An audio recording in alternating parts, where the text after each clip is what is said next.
Hi everybody, this is Alchemist2 and I'm back again with another series review. I just recently watched My Little Pony, Friendship is Magic, the one where Pinkie Pie knows.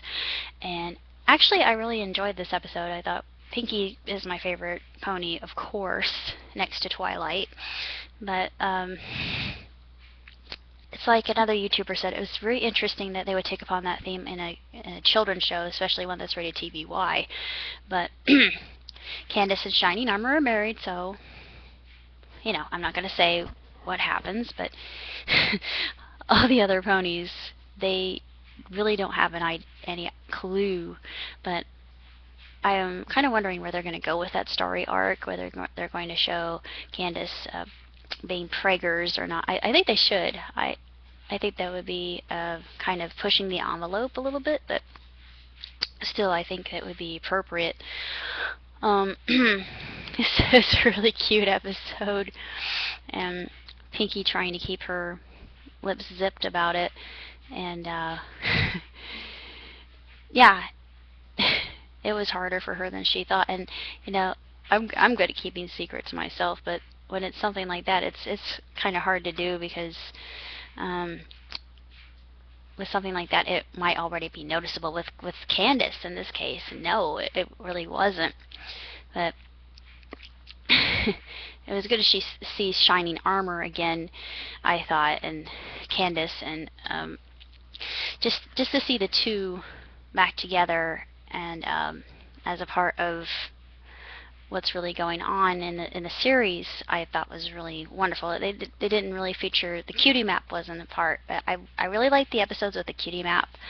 This was more about Twilight getting a supposed surprise visit from Shining Armor, and of course the Cutie Mark Crusaders were being nosy as usual, and they were so adorable. I just thought, yeah, of course they would be. They're little fillies, and why wouldn't they be?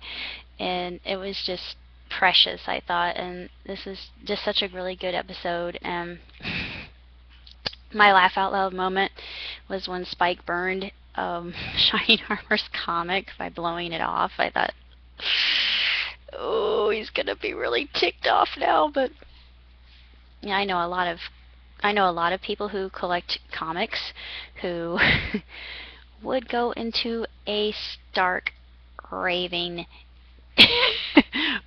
murderous rampage if that happened. And it actually reminds me of this person at work. They have this shirt, and it's really hilarious, but it says it's got Deadpool. He's standing over a box of comics and it says, "I have issues." Yeah, you got issues. Definitely. In more ways than one. And I thought, oh, how clever. I wonder if anybody else has commented on that. And you know, I don't know the guy very well, and I just think it was really radical that he had a Deadpool shirt. And I know a couple people work that like Deadpool, but anyway, I just thought I would go off into that for a little bit. Let's see, what am I up to? Yeah, I've recently written Starstruck. I'm not posting it anywhere, but I've sent it to my friend, and his associates are producers, and they want sci-fi. So fingers crossed.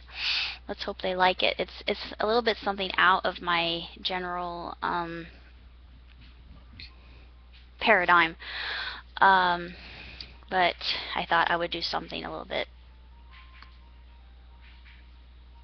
romantic. I mean, with a sci-fi twist, kind of like Jupiter Ascending. Of course, I know a lot of people think that movie is ridiculous, and I've got a friend in Israel who thinks it's horrible, but I actually liked it. Now, yeah, and I'm gonna probably get a lot of hate for that, but whatever.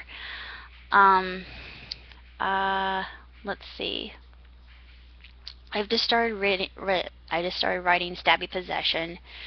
It takes place on the heels of what I've written in my composition book called He's Right Behind Me, Isn't He? And then I wrote A Tale of Two Psychos. Actually, A Tale of Two Psychos gives you the background of Stabby McGee, or Sebastian McGee, and Paddywhack, or Patrick O'Malley. And Stabby and Patty don't really become friends until later, and he actually reads an article about uh, this mysterious uh, serial murderer, and his target's always abusers. And at least, you know, it's kind of like with Dexter. Dexter is a maniac, but he has his reasons for killing people, and it's always justified, and it's always kind of like a vigilante in a way, and that's why I like Dexter. But Dexter is absolutely insane. He's a nut, and Sebastian didn't start out that way. Sebastian started out as a very quiet, you know, character that you wouldn't think would do these sort of things, until his mother is made an example of, and he has an Oedipal complex, so that gives him reason to discipline his father by hacking him up with a machete. Yeah. Psycho. Yeah, Psycho #1. I love Sebastian. Sebastian is, you know, he's one of my babies. I killed him off though. And in Stabby Possession, he returns to take control of me and try to make me kill myself. But he does it because I reason with his higher intellect, and he decides that it would be better just to go back to purgatory and wait it out until he gets to see his other friends in hell. But it's I had a lot of fun writing it. I'm almost done with it. I'm going to start writing Pioneers, which is a big jump for me. It's like The Martian.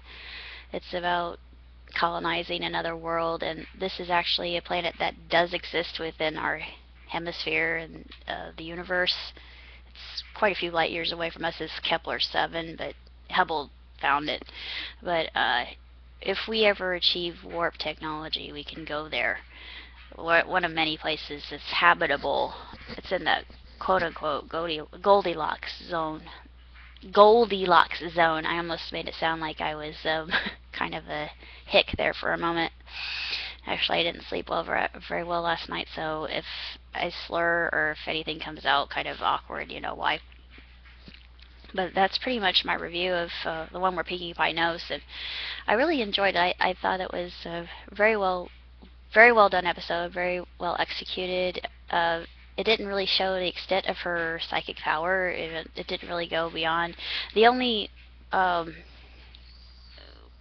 way we actually see her Pinkie Keen sense, her ESP, is basically in the movies we see a lot of it. I mean, it goes way beyond. It's like fourth wall busting kind of thing, and the writers do a very good job of that. And it's almost like, oh hey, you tell us the story. You're the one who knows.